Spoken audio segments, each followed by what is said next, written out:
Next बच्चे हम लोग मोल कंसेप्ट पढ़ने वाले हैं। ठीक है, सबसे पहले आप ये समझो कि मोल कंसेप्ट में हम लोग क्या पढ़ेंगे। ठीक है, मोल होता क्या है। जैसे मान लीजिए मोल, एक मोल की बात करते हैं तो एक ग्रुप ऑफ नंबर को हम लोग कहते हैं। ठीक है, जैसे मान लीजिए 1 डजन आपको बोला जाए कि 1 डजन कितना होता है, तो 1 डजन का मतलब क्या हुआ, 12 पीस की बात हो रही है, ये होता है ना। 1 डजन मतलब 12 पीस। ठीक है, अगर हम कहें कि 1 स्कोर इक्वल टू कितना होगा, 20 आइटम्स। 20 आइटम्स को हम लोग एक बल्क में हम लोग 1 स्कोर कहते हैं। ठीक है, अगर हम 1 ग्रॉस की बात करें तो 1 ग्रॉस 144 आइटम्स को कहते हैं। ठीक है, इतने एटम्स को। तो उसी तरीके से अगर आपको कहा जाए कि 1 मोल कितना होगा, तो 6.022 into 10 to the power 23 particles जब होंगे, इसको हम लोग कहेंगे 1 मोल। तो 1 मोल क्या है, ये इस बल्क ऑफ नंबर, ये पूरे नंबर का जो बल्क होता है, ये पूरा इतने नंबर ऑफ पार्टिकल्स को हम लोग 1 मोल कहते हैं। ठीक है, बाकी यहाँ पे आपको समझ में आ गया होगा अब कि किसको हम लोग मतलब 1 मोल ये कंसेप्ट आया कहाँ से, है ना। एक्चुअली में होता क्या है कि जैसे हम लोग केमिस्ट्री में क्या डील करते हैं कि कोई कंटेनर है सपोज, जिसमें कोई भी केमिकल हम लोग लेते हैं, तो वो हर एक पार्टिकल्स जो है वो रिएक्ट करता है। तो अब उतने सारे पार्टिकल्स में, अब मान लीजिए मिलियंस में, है ना, अब 10 to the power 23 या 10 to the power 46 इतने पार्टिकल। ठीक है, तो बोलने से बेटर होगा कि हम लोग 6.022 और 10 to the power 23 को 1 मोल बोलते हैं। तो अगर ये अप्रोक्स में है तो हम लोग कह सकते हैं लगभग 2 मोल है। इसमें हम लोग कह सकते हैं कि 1 मोल है। तो ये छोटे छोटे पार्टिकल्स बहुत सारे होते हैं, तो जिसके वजह से हम लोग क्या करते हैं कि बल्क को एक छोटे से नंबर में 1 मोल में रिप्रेजेंट करते हैं। ठीक है, बस यही है, यही मोल कंसेप्ट मेन है। तो अब इसमें देखिए इसका डेफिनेशन क्या होता है 1 मोल का, कि the number of atoms in 12 gram of carbon 12 isotopes. तो 1 मोल किसको कहा जाता है भाई, ये पार्टिकल्स, ये इतने सारे जो नंबर आपको दिख रहे हैं, ये आए कहाँ से। तो एवोगाड्रो जो थे, उन्होंने अपना कुछ नंबर दिया। ठीक है, जिसको हम लोग एवोगाड्रो नंबर के नाम से जानते हैं, यही नंबर है।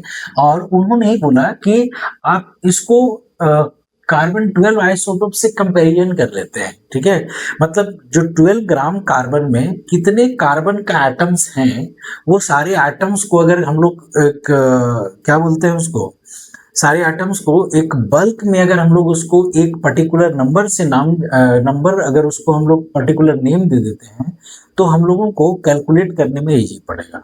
ठीक है, तो इसीलिए वो कार्बन 12 को क्यों लिया गया, इसलिए लिया गया क्योंकि कार्बन 12 जो है ये बहुत ज़्यादा हमारे अर्थ क्रस्ट पर बहुत ज़्यादा पाए जाते हैं, है ना।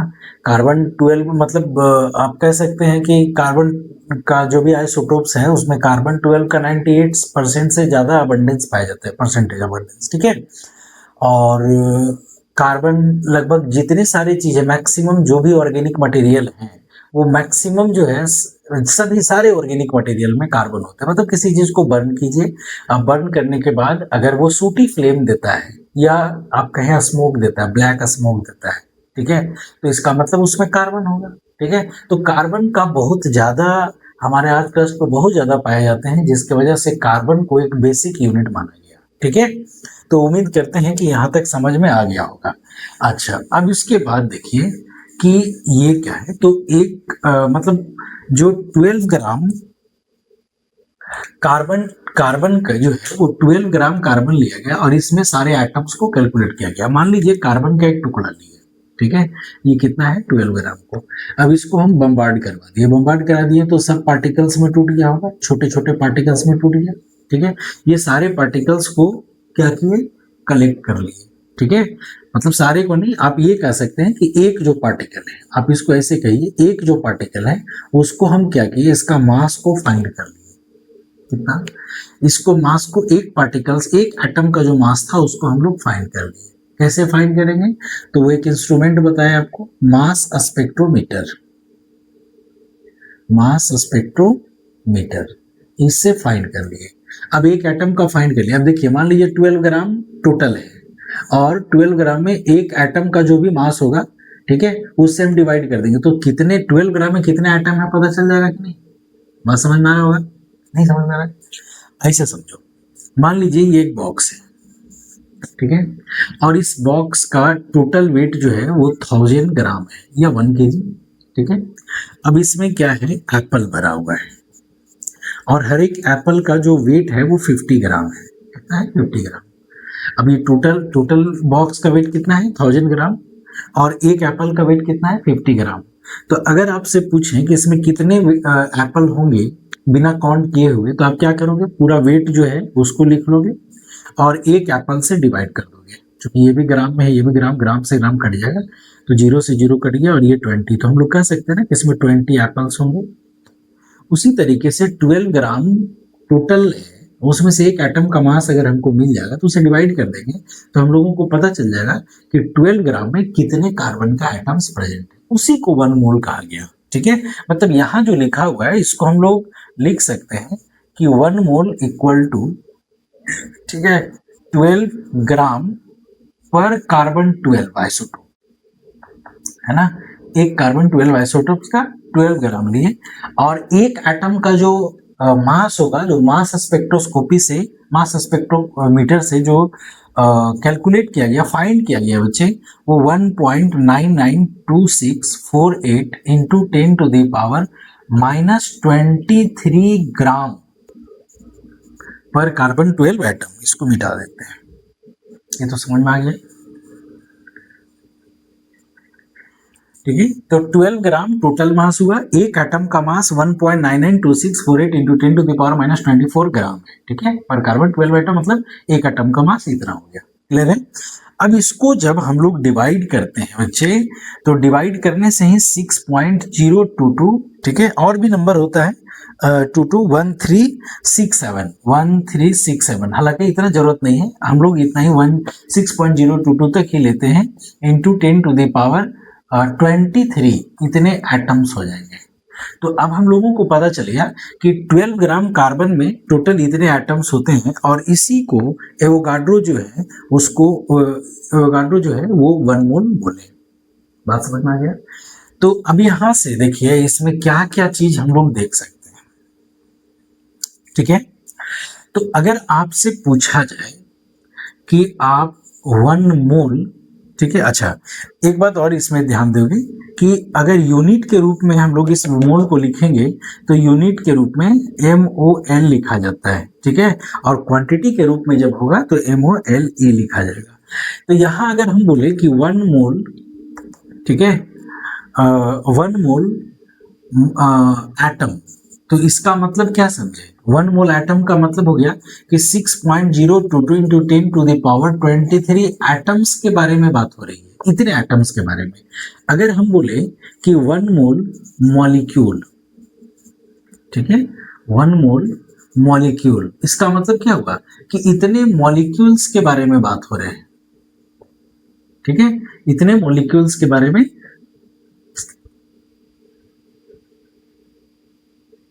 बात हो रहे हैं, ठीक है। अगर हम बोले 1 मोल आयंस, 1 मोल आयन, तो इसका मतलब क्या हुआ कि ये इतने आयन के बारे में बात हो रहा है, ठीक है। हम 1 मोल मतलब अब ये समझ में आ गया होगा कि 1 मोल मतलब कुछ भी 1 मोल, अगर बोले 1 मोल मैन, इसका मतलब क्या हुआ कि इतने सारे मैन्स के बारे में बात हो रहे हैं, इतने सारे मेंस के बारे में बात हो रहे हैं, ठीक है।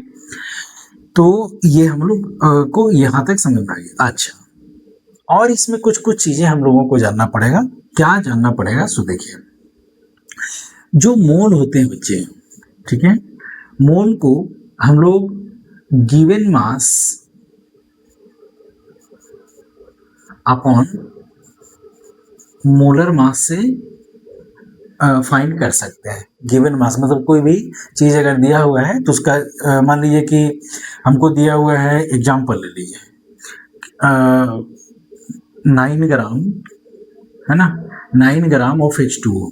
अब इसको मोल में कन्वर्ट करना है, तो हम लोग क्या करेंगे, मोल में कन्वर्ट करेंगे। गिवन मास कितना हो गया? 9 ग्राम, है ना, 9 ग्राम, और H2O का मोलर मास कितना होता है बच्चे? तो 18 होता है, 18 ग्राम पर मोल, ये होता है ना, देखो ग्राम से ग्राम कट गया, ये 2 टाइम्स में कट गया, तो 1/2 कितना हो गया 0.5, और ये मोल ऊपर चला जाएगा, तो इतने मोल के बारे में बात हो रहा है।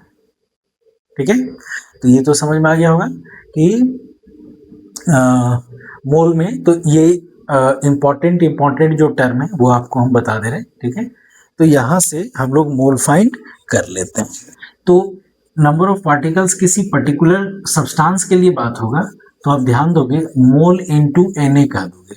हाँ, Na क्या है, तो देखिए हम लोग जो 6.022 इंटू 10⁻23 जो लिख रहे हैं, इसको रिप्रेजेंट करने का तरीका हमारा क्या है, इसको Na या N0 या कहें सिंपली N से रिप्रेजेंट करते हैं। ठीक है, और इस नंबर को हम लोग क्या बोलते हैं, एवोगाड्रोस नंबर। क्या बोलते हैं इसको, एवोगाड्रो नंबर। तो ये तीनों में से किसी से भी हम लोग रिप्रेजेंट कर सकते हैं। तो जो भी मोल होगा, ठीक है, उसको हम लोग क्या करेंगे, एवोगाड्रो नंबर से मल्टीप्लाई कर देंगे, तो नंबर में हम लोग कितने नंबर ऑफ पार्टिकल्स, मतलब एटम्स या मॉलिक्यूल्स या आयन जो भी होगा, वो हम लोगों को यहाँ से मिल जाएगा। बात समझ में आ रहा है। अच्छा, अब हम लोग बात करते हैं गैस के फॉर्म में अगर होता है तब क्या होगा, गैसियस वॉल्यूम के बारे में बात करते हैं। गैसियस वॉल्यूम के बारे में बात करते हैं। अब ये क्या है बच्चे, देखिए कोई भी गैस अगर एनटीपी में होता है, एनटीपी का मतलब नॉर्मल टेम्परेचर प्रेशर, है ना। बोलोगे सर ये होता क्या है, तो देखिए इसमें जो टेम्परेचर होता है बच्चे वो 0 डिग्री सेंटीग्रेड लेते हैं। ठीक है, या कहीं 273 केल्विन या 273.15 केल्विन। ठीक है, अच्छा प्रेशर की अगर बात करें, प्रेशर की बात करें तो प्रेशर जो होता है वो इसमें 1 atm, ठीक है, या कहें 1 बार भी लेते हैं, हालांकि 1 atm से अब 1 बार में चेंज हो गया है, 1 बार लेते हैं, या कहें 760 mmHg लेते हैं। ठीक है, ये प्रेशर, तो वो एनटीपी हो गया। तो कहा जाता है कि कोई भी गैस है, ठीक है, तो अ गैस, ऐसे लिख सकते हैं इसको, 1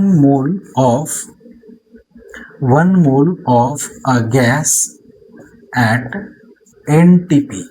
ठीक है, 1 mole of gas at NTP contains volume equal to 22.4 litre. ठीक है, 1 मोल गैस है एनटीपी पे, तो उसका वॉल्यूम कितना हम लोग कितना कंटेन करता है, 22.4 लीटर। इसको याद रखना है, बात समझ में आ रहा है। तो अब एग्जाम्पल से समझिए, जैसे मान लीजिए हमको पूछा जाए कि 1 mole of CO2 eight NTP, ठीक है, तो कितना वॉल्यूम कंटेन करेगा, तो कंटेन्स हम लोग लिखेंगे वॉल्यूम 22.4 लीटर। ठीक है, अगर हमसे पूछा जाए कि 1 मोल ऑफ NH3 और NH3 को एनटीपी में कितना वॉल्यूम होगा एट एनटीपी, तो 22.4 लीटर। तो उम्मीद करते हैं कि ये समझ में आ गया होगा। ठीक है, तो वहाँ यहाँ पे 2-3 चीजें जो आपको बताए उसको ध्यान में रखना है। क्या क्या चीज हम बताए, ठीक है, बाकी सब बन जाएगा, लेकिन इतना जरूर याद रखना है कि नंबर जब आपको फाइंड करना होता है, number of atoms, number of molecules, number of ion, तो जो भी मोल होगा तो उसको आप क्या करोगे, Na से मल्टीप्लाई कर दोगे, एवोगाड्रो नंबर से पता चल जाएगा। एक और चीज क्या बताए कि जो मोल होता है बच्चे, ये गिवन मास अपॉन मोलर मास, ठीक है, ये दोनों का रेशियो जो है वो मोल कहलाता है। तो कोई भी चीज दिया हुआ है तो उसको हम लोग क्या करेंगे कि पहले मोल में कन्वर्ट कर लेंगे और उसके बाद उसको हम लोग सॉल्व कर देंगे। देखिए जैसे कुछ एग्जांपल ले लेंगे बच्चे, इसको देखिए। ठीक है, तो 5 मोल लिखा हुआ है, तो ठीक है, अच्छा 5 मोल को हम लोग चेंज कर दे रहे हैं।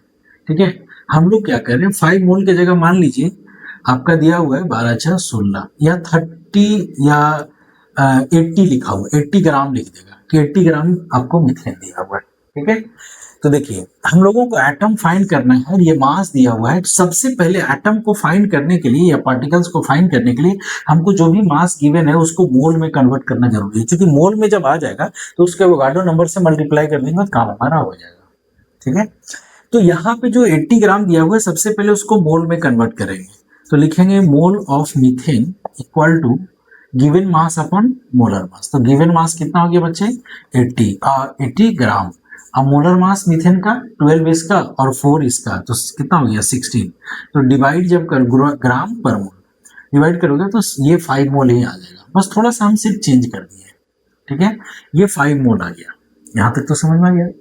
अब यहाँ से देखिए हमारे पास जो कंपाउंड है वो क्या है मीथेन।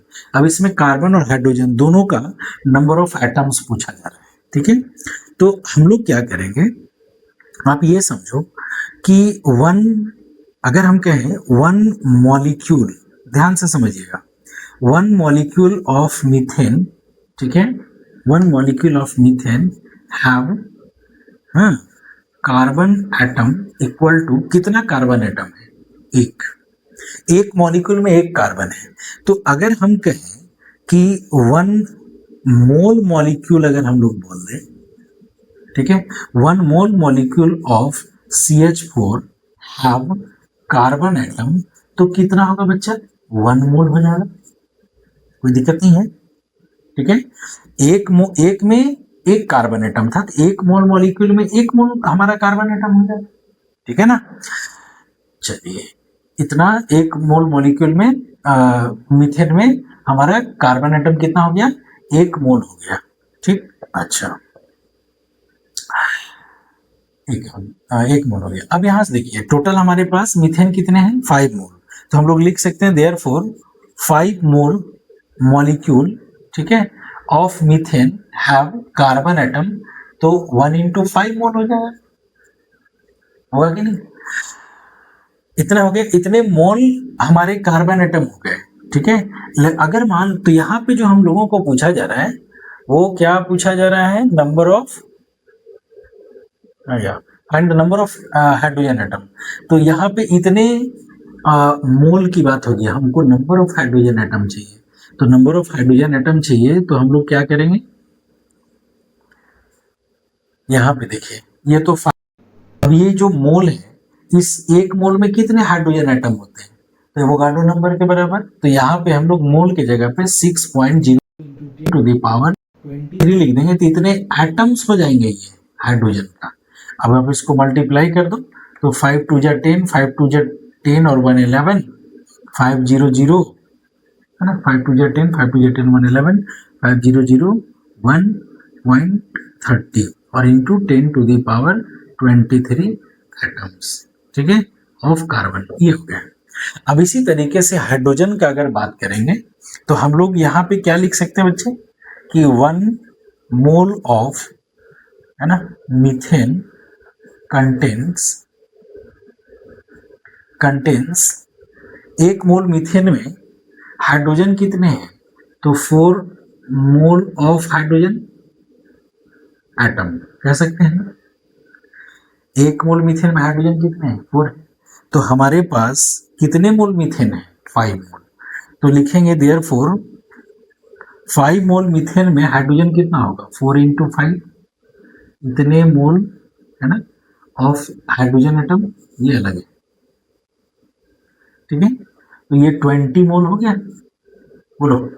अब इसको 20 को 1 मोल में कितने हाइड्रोजन एटम, तो एवोगाड्रो नंबर के बराबर, तो 6.022 into 10 to the power 23। ठीक है, अब इसको सॉल्व कर दिए जो उतने एटम्स आ जाएंगे। तो इस तरीके से हम लोग फाइंड करते हैं। तो ये मोल का जो छोटा सा कंसेप्ट था बच्चे, बहुत इंपॉर्टेंट कंसेप्ट था, वो हम लोग इसमें डील की। ठीक है, देखिए बच्चों मोल कंसेप्ट से एक और क्वेश्चन हम लोग इसको डील कर लेते हैं, ये भी एनसीईआरटी का ही क्वेश्चन है। तो इसमें क्या है कि कह रहा है कि 3 mole of ethane calculate the following. आप यहाँ पे देखो इसको कैसे सॉल्व कर रहे हैं। ठीक है, 3 मोल ऑफ इथेन मतलब C2H6 ये इथेन का फॉर्मूला है और ये कितना दिया हुआ है 3 मोल। ठीक है, तो फर्स्ट में देखिए क्या कह रहा है, number of moles of carbon atom. तो देखिए अब एक मॉलिक्यूल में 2 कार्बन एटम है, तो एक मोल मॉलिक्यूल में कितने कार्बन एटम होंगे, 2 मोल। यहाँ लिख सकते हैं कि 1 mole of C2H6 contains 2 mole of carbon atom, कह सकते हैं ना।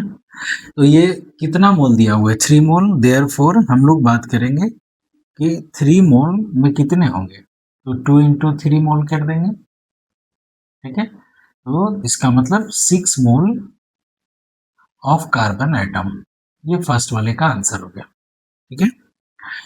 अच्छा सेकेंड देखिए, सेकेंड क्या कह रहा है, number of mole of hydrogen atom. तो ये सिंपल है, इसी तरीके से हम लोग को बात करना पड़ेगा कि 1 मोल ऑफ C2H6 में कंटेन्स हाइड्रोजन कितने, तो 6 है, तो 6 मोल ऑफ H एटम, तो 3 मोल में कितने होंगे, तो 6 into 3 equal to 18 mole of H atom, ठीक है। थर्ड वाला देखिए, इधर बता दे रहे हैं। थर्ड क्या कह रहा है, number of molecules of ethane. तो इथेन कितने मॉलिक्यूल्स होंगे इथेन का, तो यहाँ पे देखिए हम लोग क्या कह सकते हैं कि 1 मोल ऑफ C2H6 मतलब इथेन में कितने मॉलिक्यूल्स होते हैं, 6.022 है ना, 6.022 into 10 to the power 23 molecules होगा ना,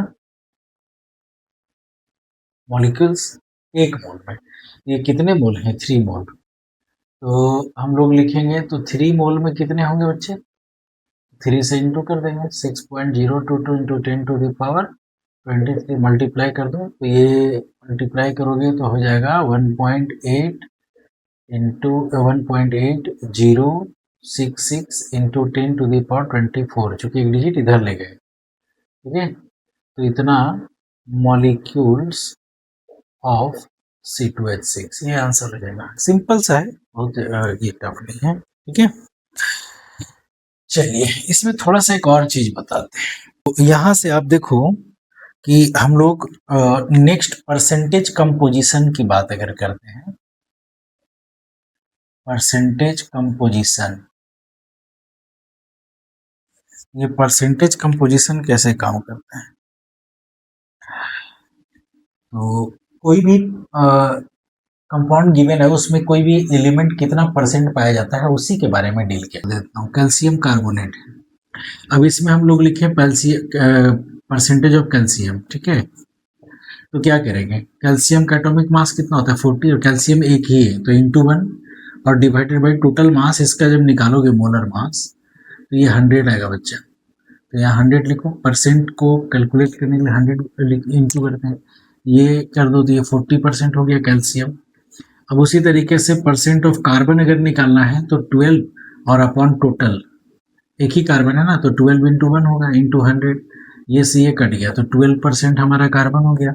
परसेंट ऑफ ऑक्सीजन की बात करेंगे तो ऑक्सीजन, एक ऑक्सीजन का एटॉमिक मास 16 और इंटू 3 और डिवाइडेड बाई 100, ठीक है, और इंटू 100, इसको काट दीजिए तो 48%। ये सब नेक्स्ट टॉपिक है इंपेरिकल एंड मॉलिक्यूलर फार्मूला, ठीक है।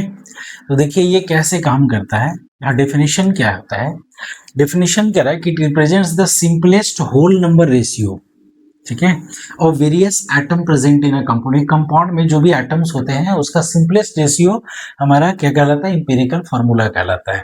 मॉलिक्यूलर फार्मूला क्या कहलाएगा, यहाँ सिंपलेस्ट रेशियो और यहाँ exact number of different atoms present in a given compound होगा, ठीक है।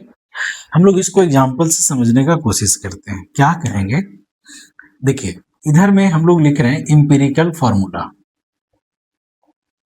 इंपेरिकल फार्मूला, ठीक है, और इधर में हम लोग लिख रहे हैं मॉलिक्यूलर फार्मूला, मॉलिक्यूलर फार्मूला, ठीक है। देखिए जैसे हम लोग बात कर लेते हैं C6H6, क्या है ये है बेंजीन। अब इसका सिंपलेस्ट रेशियो क्या हो सकता है, तो दोनों में कॉमन कौन सा नंबर है 6, इसको डिवाइड करो क्या बन जाएगा CH इसका इंपेरिकल फार्मूला है किसका, बेंजीन का। ये सिंपलेस्ट रेशियो हो गया, एग्जैक्ट नंबर ऑफ आइटम्स हो गया, है सिंपल कि नहीं। यहाँ पे C2H6 है, ये क्या है, इथेन है। इसका सिंपलेस्ट क्या होगा, तो 2 से डिवाइड करेंगे, ये बन जाएगा CH3। ये हमारा इंपेरिकल हो गया, ये मॉलिक्यूलर हो गया। अब जैसे मान लीजिए H2O लिखा हुआ है, ठीक है। अब इसका सिंपलेस्ट क्या होगा, ये तो 1 से ही ना डिवाइड हो सकता है, तो इसका सिंपलेस्ट फॉर्म H2O ही होगा। बात समझ में आ गया। तो इस तरीके से हम लोग कह सकते हैं कि इंपेरिकल और मॉलिक्यूलर फॉर्मूला फाइंड कर सकते हैं, ठीक है। मतलब ये हम लोग कहते हैं इसको। तो मेन इससे रिलेटेड कुछ क्वेश्चंस आते हैं, हम एक क्वेश्चन एनसीईआरटी का है उसको हम बता देते हैं, है ना। चलिए इस क्वेश्चन को हम लोग देखते हैं, ठीक है। यहाँ क्या रहा है, अ कंपाउंड कंटेन्स इतना percent 4.07% hydrogen, this much percent carbon and इतना क्लोरीन, मोलर मास गिवन है, इंपेरिकल और मॉलिक्यूलर फॉर्मूला हमको फाइंड करना है। देखिए 2 मेथड से इसको हम लोग बना सकते हैं। तो सबसे पहले सिंपल मेथड जो है उसको यूज करेंगे। देखिए जब भी आपको इंपेरिकल मॉलिक्यूलर फॉर्मूला फाइंड करना है, सबसे पहले आप क्या करो, कॉलम बनाओ। एक कॉलम में लिखो आप एलिमेंट, कौन कौन से एलिमेंट हैं, तो हमारे पास हाइड्रोजन है, कार्बन और क्लोरीन है, ये तीनों एलिमेंट लिख दिए। अब जस्ट एलिमेंट के बगल में इसका एटॉमिक मास लिखो, ठीक है। हाइड्रोजन का एटॉमिक मास 1, कार्बन का 12, क्लोरीन का 35.5 लिख लिए। इसके बाद ये कितना परसेंट में दिया हुआ है सो लिखिए। तो आप देखो हाइड्रोजन कितना दिया हुआ है 4.07%, कार्बन कितना है तो 24.27% और क्लोरीन कितना है 71.65%। उसके बाद मोल में निकालिए, मोल निकालिए इसका। देखो मोल कैसे निकालते, given mass by molar mass. तो परसेंटेज जो है ना उसको गिवन मास आप कंसीडर करो और एटॉमिक मास से डिवाइड करोगे तो मोल हो जाएगा, मतलब percent upon atomic mass, simple सा यहाँ पे बात है। तो अब यहां से देखिए कि परसेंटेज अपॉन इतना, तो 4.07 अपॉन 1 करेंगे तो ये 4.07 ही आएगा। यहाँ पे 24.27 अपॉन 12 करेंगे तो ये 2.2 के करीब में आएगा। हाँ ठीक है। अच्छा और यहाँ पे बच्चे 71.65 अपॉन 35.5 करेंगे तो ये भी 2.2 के करीब में आएगा, है ना।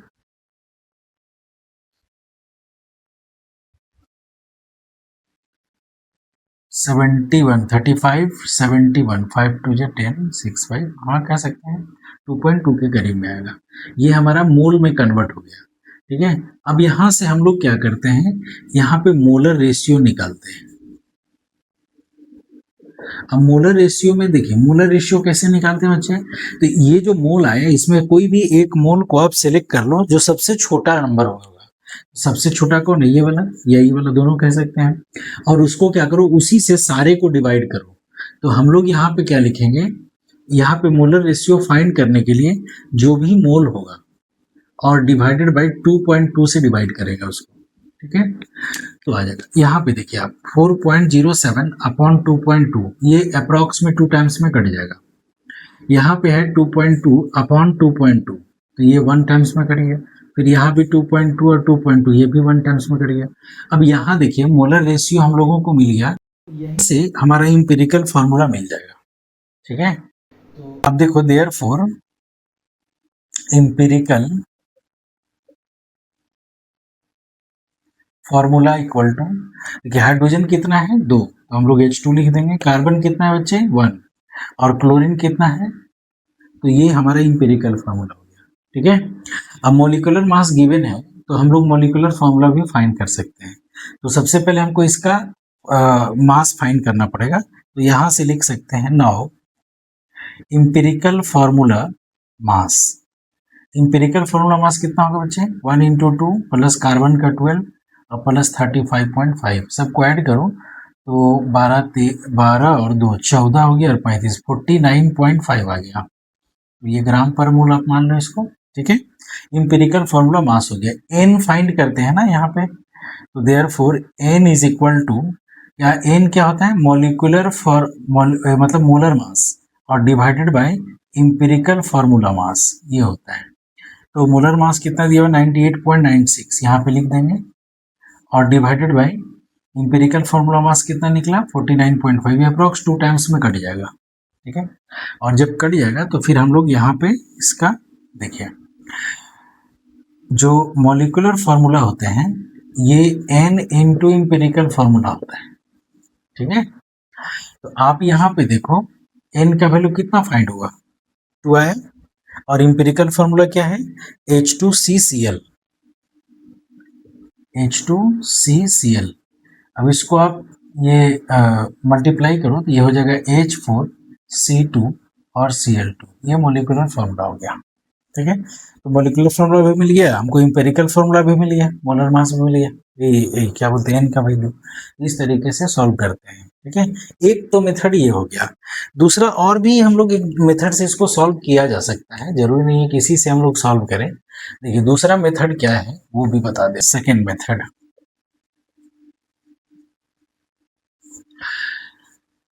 जो भी परसेंटेज है, जैसे मान लीजिए हाइड्रोजन की, उसको मोल में पहले कन्वर्ट करो, मोल ऑफ हाइड्रोजन। सबसे पहले ये हाइड्रोजन का परसेंट है इसलिए हम लोग हाइड्रोजन के लिखे मोल ऑफ हाइड्रोजन। तो जो परसेंट और डिवाइडेड बाय उसका एटॉमिक मास, तो ये कितना परसेंट है 4.0%, इसका एटॉमिक मास कितना है 1, तो इसका कितना वैल्यू आ गया 4.07 मोल आ गया। अब उसी तरीके से मोल ऑफ कार्बन निकालो, तो कार्बन 24.27 और इसका एटॉमिक मास 12, तो ये कितना आ गया 2.2 मोल। अब उसी तरीके से मोल ऑफ क्लोरीन अगर फाइंड करें तो ये कितना है 71.65 और अपॉन 35.5, तो ये भी 2.2 मोल आ गया, वही काम किया।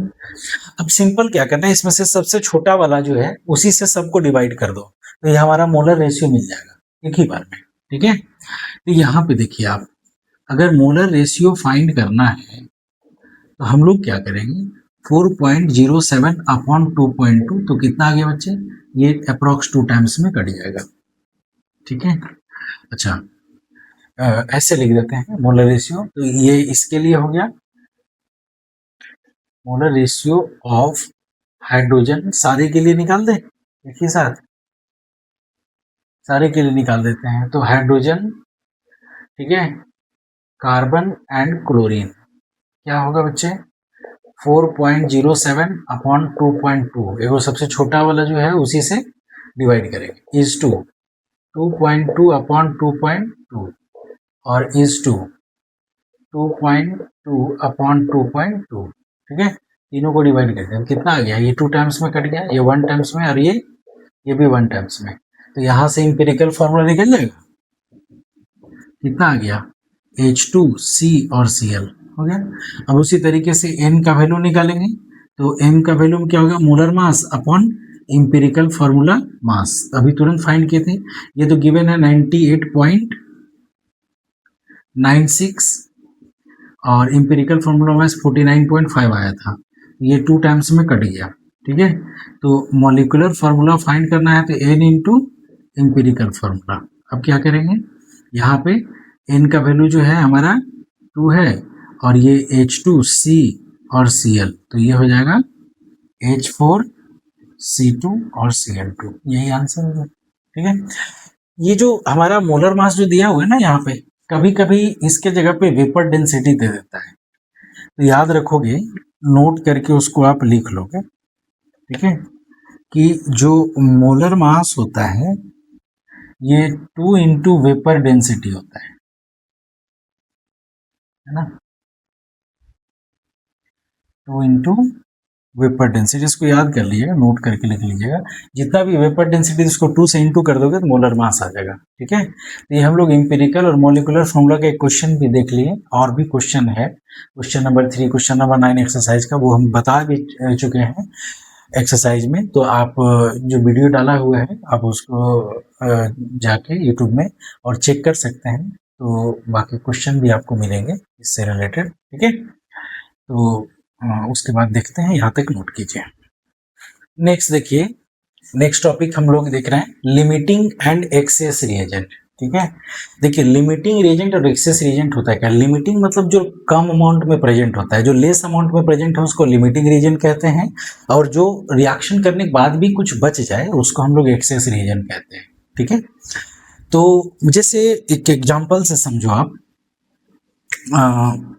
मान लीजिए कि H2 और प्लस O2 इसको मिक्स करके H2O बनाए, बैलेंस कर दीजिए।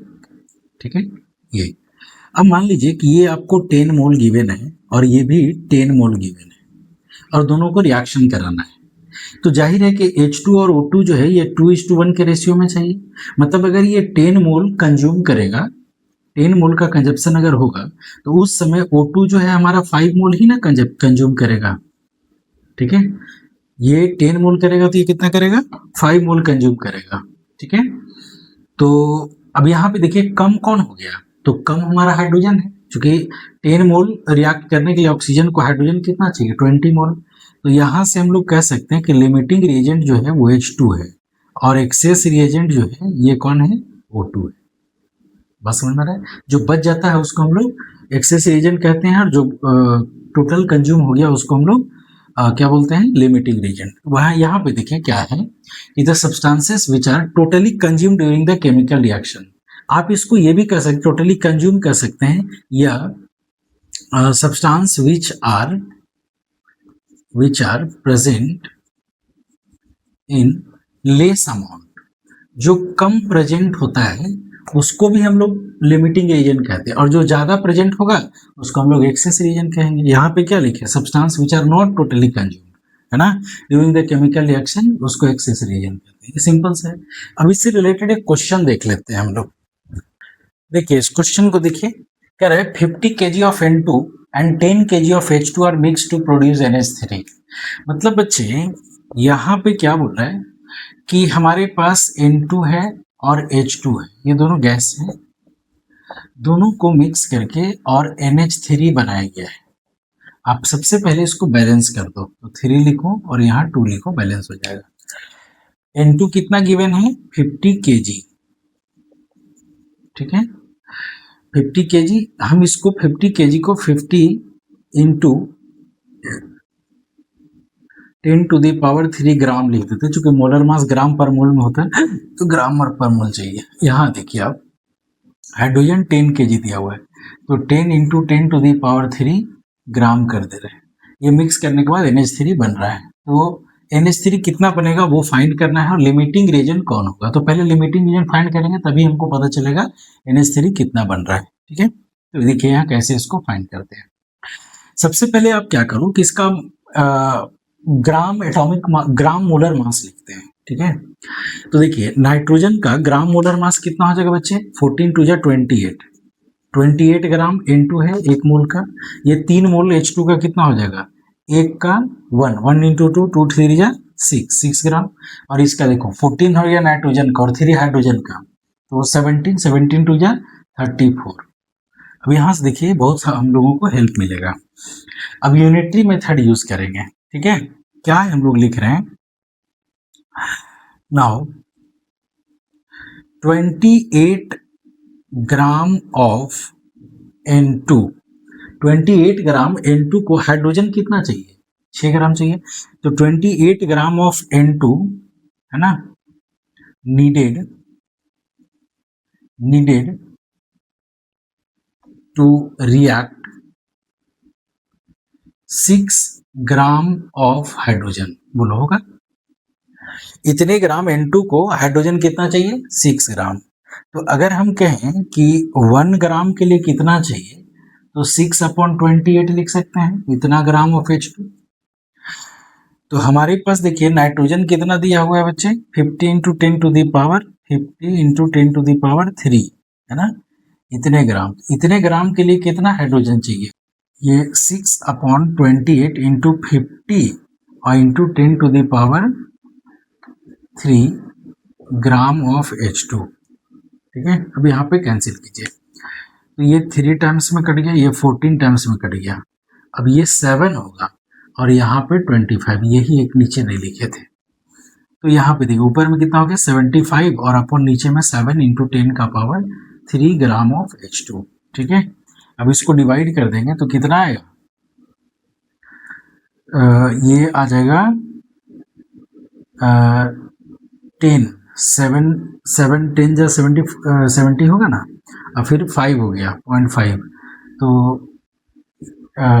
10.7 इंटू 10⁻³ ग्राम ऑफ H2, इतना हमको जरूरत है।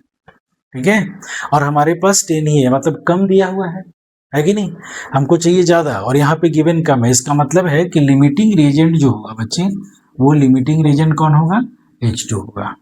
क्लियर है, लिमिटिंग रिएजेंट कौन होगा, H2 होगा। उसके बाद अब लिमिटिंग रिएजेंट मिल गया, तो हमको क्या फाइंड करना है कि अमोनिया कितना बन रहा है। ठीक है, तो अमोनिया कितना बन रहा है, तो ये डिसाइड कौन करेगा, H2 डिसाइड करेगा। ठीक है, तो देखिए अब इसके बाद यहां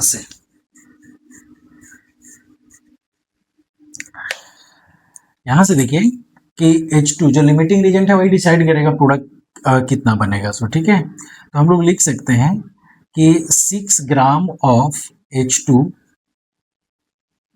प्रोड्यूसेस 34 ग्राम ऑफ NH3। 6 ग्राम 34 ग्राम बना रहा है, तो हम कहें कि 1 ग्राम कितना बनाएगा, तो कह सकते हैं 34/6, बोलिए इतना NH3 बनाएगा। तो हमारे पास हाइड्रोजन कितने हैं, इतने हैं ना, तो देयरफॉर 10 इंटू 10⁻³ ग्राम ना, हाइड्रोजन कितना बनाएगा, तो 34/6 इंटू 10 ग्राम ऑफ NH3। ठीक है, अब यहाँ पे देखिए ये 17 हो जाएगा, ये 3 हो जाएगा, तो कितना हो जाएगा बच्चे, 3 × 15 और बच गया यहाँ पे 2, है ना, तो 3 × 18, ये हो जाएगा 5.67 इंटू 10⁻³ ग्राम ऑफ NH3, और यूँ कहें इसको 10 से इंटू कर दें तो 56.7। ठीक है, 50, ये 6 बार बार आते रहेगा, इंटू 10⁻³ ग्राम, या इसी को हम लोग लिख सकते हैं equal to 56.7 kg of NH3, इतना बनेगा। ठीक है, यही आंसर हो गया। तो लिमिटिंग रिएजेंट भी हम लोग देख लिए। अब इसके आगे देखते हैं, यहाँ तक नोट कीजिए। इसके बाद हम लोग क्या करेंगे, स्टेशियोमेट्रिक कैलकुलेशन पढ़ने वाले हैं। ठीक है, तो इसमें बेसिकली इससे तो न्यूमेरिकल्स ही बनते हैं, पहले हम लोग जानते हैं ये है क्या। तो देखिए स्टेशियोमेट्री, स्टेशियोमेट्री जो है ये 2 वर्ड से मिल के बना है। ठीक है, ये 2 वर्ड कौन है, एक है अस्टेशियो, ठीक है, अस्टेशियोन प्लस मेट्रॉन। ठीक है, ये 2 वर्ड से मिलके बना है बच्चों, अस्टेशियोन और मेट्रॉन। ठीक है, देखिए इसका ये दोनों जो वर्ड है ये ग्रीक वर्ड है। कौन सा वर्ड है, ग्रीक वर्ड है। ठीक है, और इसका मतलब जो होता है बच्चे, इसका मतलब जो होता है मीन्स एलिमेंट। ठीक है, और मेट्रॉन का मतलब होता है मेजर करना, इसका मतलब होता है बच्चे मेजर। ठीक है, तो हम लोग क्या करेंगे कि एलिमेंट का मेजरमेंट के बारे में बात करेंगे। ठीक है, जैसे आप यहाँ पे समझिए कि कुछ एग्जाम्पल से समझने का कोशिश करते हैं। जैसे मान लीजिए H2 है और O2 है, इन दोनों को मिलाए तो H2O बन गया। ठीक है, इसको बैलेंस कर दिए। अब यहाँ पे देखिए, यहाँ पे 2 मोल हाइड्रोजन अगर हम मिलाएंगे और 1 मोल ऑक्सीजन मिलाएंगे तब जाके 2 मोल ऑफ वाटर का फॉर्मेशन होता है। अब यहाँ से समझिए, यही जो 2, यहाँ पे 2 और यहाँ पे जो 1 दिख रहा है आपको, इसी को हम लोग स्टेशियोमेट्री कहते हैं। सिंपल सा समझिए। ठीक है, तो इसी का कैलकुलेशंस हम लोग इसमें पढ़ने वाले हैं। ठीक है, तो ये तो समझ में आ गया कि स्टेशियोमेट्री होता क्या है। ठीक है, अब हम लोग क्या करेंगे, इससे रिलेटेड कुछ न्यूमेरिकल्स देख लेंगे तो हमको समझ में आ जाएगा कि ये है क्या। ठीक है, तो देखिए कुछ क्वेश्चन हम लोग बनाते हैं। आप यहाँ पे देखो क्या कह रहा है कि कितने मोल CH4 का जरूरत पड़ेंगे 22 ग्राम CO2 है ना बनाने के लिए।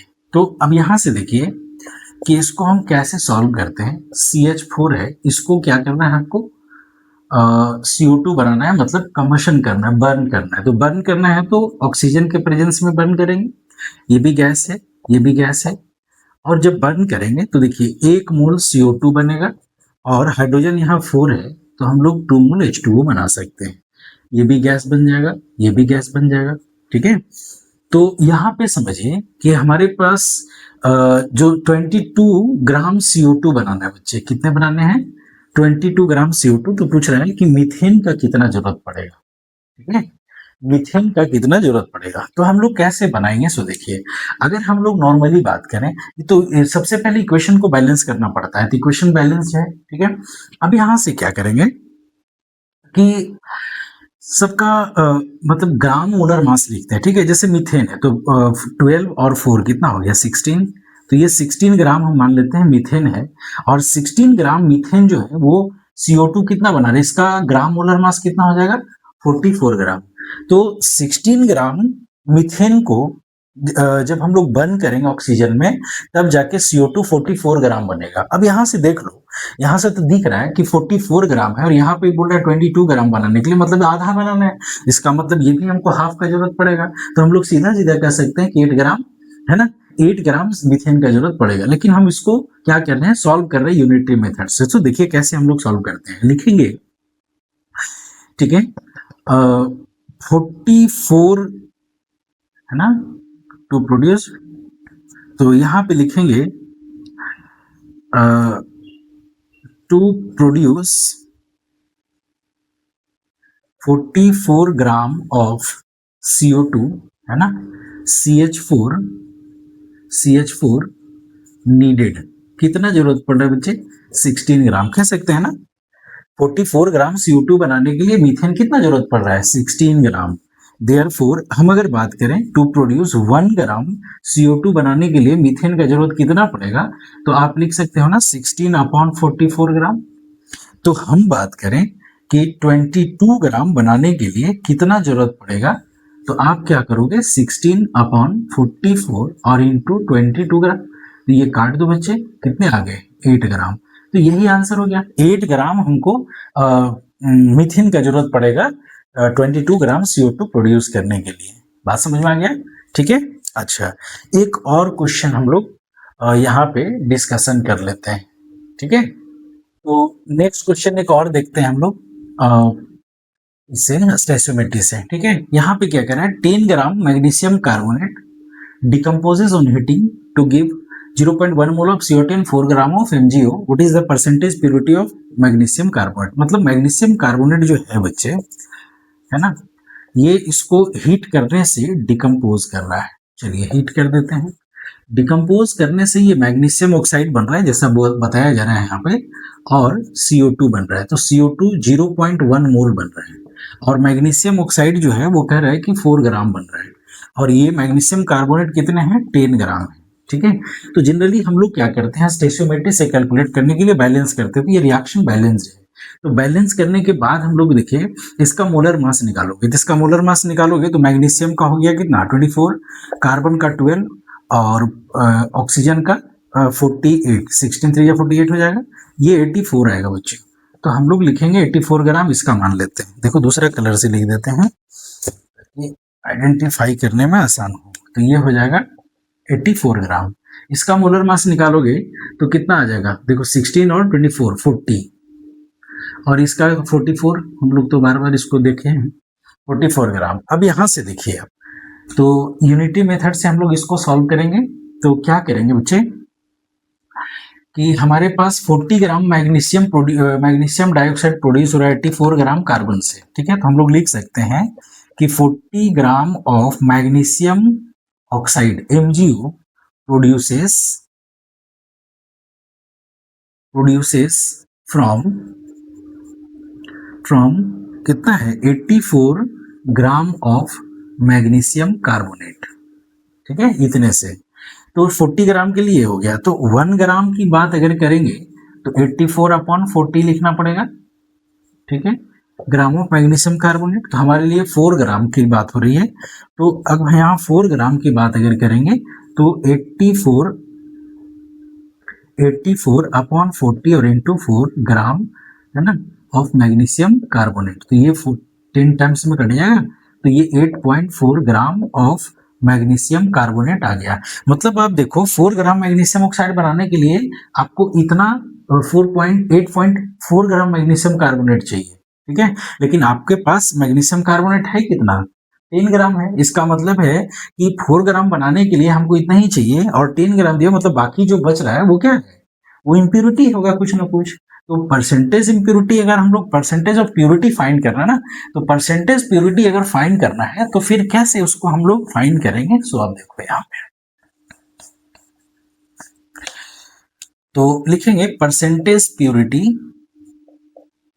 ऑफ MgCO3 इक्वल टू, हमारे पास है टोटल चाहिए कितना 8.4 और दिया हुआ ओरिजिनल कितना है 10%, फाइंड करना है तो इंटू 100 कर देंगे, एक जीरो से एक जीरो काट दो, इसको मल्टीप्लाई कर दो तो 84% हो जाएगा, ये आंसर होगा। ठीक है, तो इस तरीके से हम लोग स्टेशियोमेट्री का और भी क्वेश्चंस बता सकते थे, लेकिन ये चूंकि हम कोशिश कर रहे हैं कम से कम समय में ज्यादा चीज देने का, इसीलिए हम क्वेश्चन और नहीं बना रहे हैं। तो आप जो है क्वेश्चन खुद प्रैक्टिस कीजिए, और अगर आपको दिक्कत होता है तो आप कमेंट में हमको बताइएगा, और भी कुछ क्वेश्चन हम इससे रिलेटेड बता देंगे। ठीक है, तो आगे देखते हैं।